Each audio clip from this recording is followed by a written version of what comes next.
A tuk-tuk interview. Confessions of a tuk-tuk. Confessions of a tuk-tuk, as the kids like to say. Tuk-tuk, tuk-tuk, tuk-tuk interview.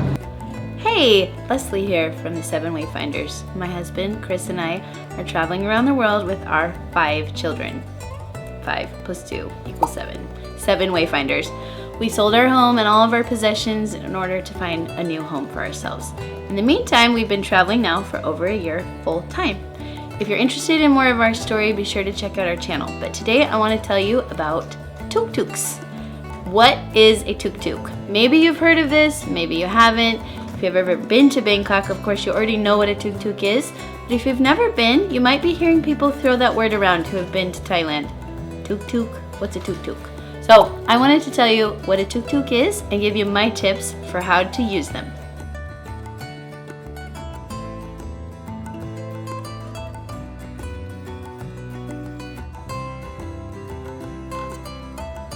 First, a tuk-tuk is motorized. It's not a rickshaw. Some people think it's a rickshaw pulled by a person. It's not.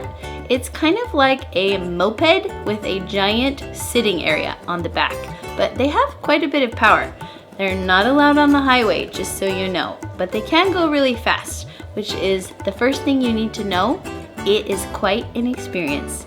The tuk-tuk drivers are in it to win it. They are all about efficiency and they can be really fast. The traffic in Bangkok is intense.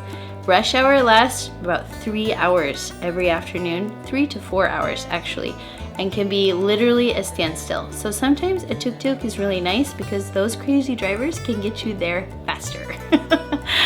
The next thing you need to know is tuk-tuks are not the most affordable way to get around Bangkok. They really are what I said before, which is an experience.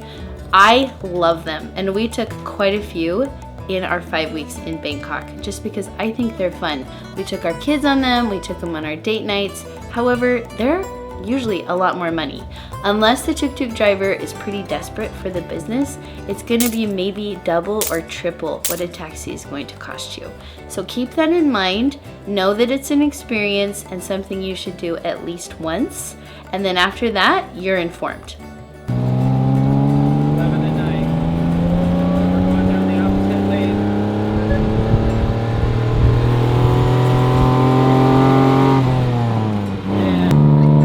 And how did the camera go flying out? Well, you see, I was doing an interview. It was awesome. I love interviewing in a tuk-tuk. Whose idea was this? The next tip is to be sure to negotiate. The first night we arrived in Bangkok, I took my 3 oldest kids to a night market and I just accepted the first price that was given me from the tuk-tuk driver because I'd never been in a tuk-tuk before. I knew that he had scammed me a little bit when all the other drivers around him started laughing. Literally, they started laughing that I had accepted that price. It was only about $15 US. And I thought, sure, I'd pay $15 to ride in a tuk-tuk. I obviously way overpaid. He was thrilled. So make sure that you negotiate. A good rule of thumb is to take whatever price they give you, have it, and know that you're gonna meet somewhere in the middle. You can also stand pretty firm. We had a few date nights where it was just the 2 of us. We could easily take a taxi, and we stood firm, you know, 200, 300 baht maximum. And usually they'll still take the business if they need it, but they also might just say no, and you need to go find a taxi.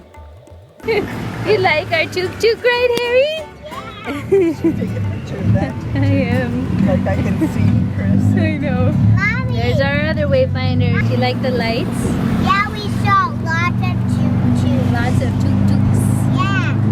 I like tuk-tuks. Do you like tuk-tuks? Yeah. They're pretty fun. Daisy, you like a tuk-tuk? I'm not sure you've been in one yet. Oh, she hasn't. I don't think Ooh, that's so. secure. I know.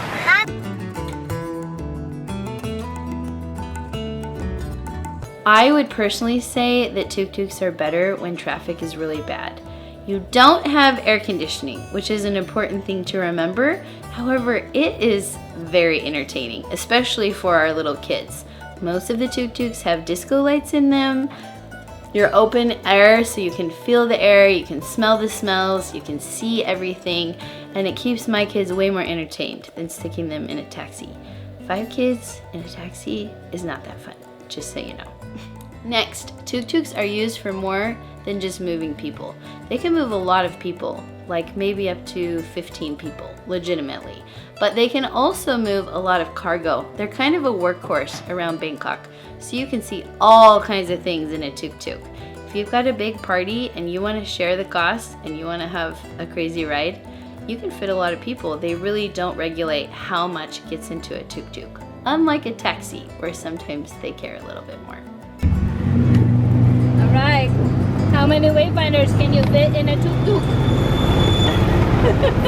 About 4. Oh, Grandma Wayfinder. Per tuk-tuk, about 4. I highly encourage you to take a tuk-tuk. In fact, it is my dream that one day I will own a tuk-tuk and drive it around my neighborhood, kind of like a golf cart. That is my dream for the future. But until then, and until we find our new place, just go to Thailand and enjoy a tuk-tuk. Hope you enjoyed our tips. Make sure to check out some of our experiences in Bangkok if you're headed there, both our tips and tricks, as well as our family episodes to know how things went for us. And make sure to subscribe. See you later.